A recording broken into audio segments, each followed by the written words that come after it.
Welcome to Instablogs Global Report, where we bring you citizen voices from all over the world. Top stories for today.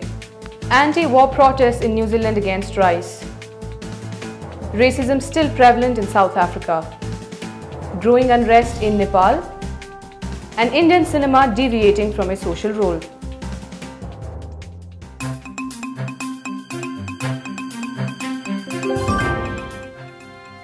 Recent trip of rice to New Zealand was marred by anti-war protests.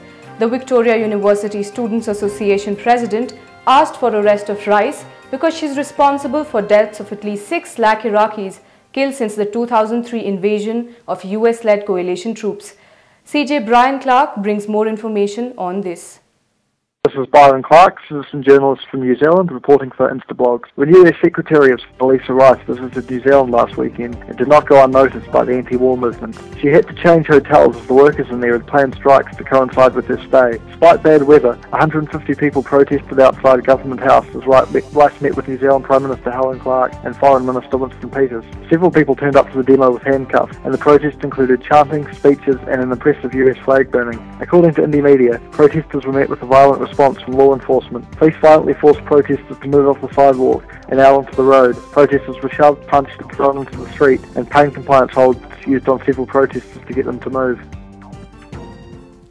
It has been almost 18 years since apartheid was abolished in South Africa, but CJ Johnny feels it's still prevalent deep in the hearts. More on this from Johnny.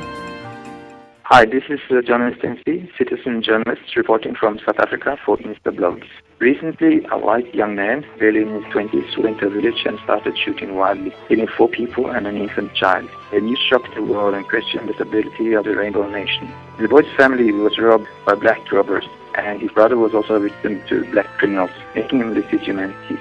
In South Africa, blacks may have got all the legal rights, but still integration has to take place. Blacks are still perceived as criminals, and they detest white for the better position in the society. In a survey, no white guy or girl wanted to date a black. The racism may have been eliminated apparently, but under the veneer, heart still has to open up. The positive discrimination program has helped blacks become in power, but many whites believe that it has led to incompetency in society and prejudice towards whites. The people even believe that soon after Nelson Mandela, South Africa may get transformed into another Zimbabwe. The whites may be forced to leave by the majority. Recently, protests were held in Nepal against Vice President Paramananda Jha for taking oath in Hindi. But CJ Mukunda feels that it's just the tip of the iceberg. Mukunda has more on this. This is Mukunda, citizen journalist reporting from Nepal for Instablogs.com.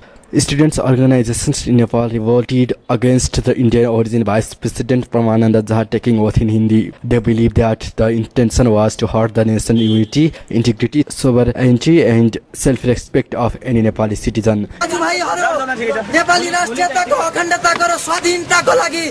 But in all this, one thing became apparent that civil society of Nepal is on a volcanic plane which is ready to burst on any small incident. Not only economy is hurt by recent happenings, but also the politics, which is also equally unstable as no party has won a majority in recent elections. And the differences between Maoists and other major parties leave no chance of any coalition. The situation is not improving and people are getting angry with no improvement in their life, which has been made by many happenings in recent months.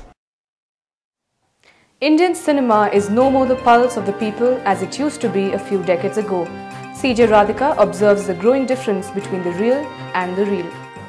This is Radhika, a citizen journalist for India. Indian cinema has always been an important player in the Indian society. It was used for integrating the nation after the independence. Later, it was used for promoting Hindi language, while it continued spreading the message of socialism and Indian values about family and society. Movies were nothing less than a patriotic feeling, and heroes were really larger than life. In all this, many great movies got made, and cinema continued developing. But last few decades has been an eclipse.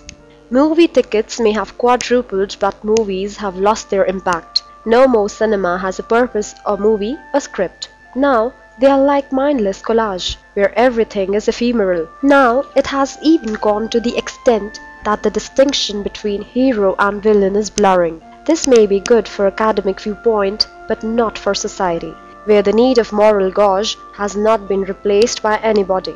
We may not like our movies to be moral, that is why it used to be made, so that society can introspect and judge themselves.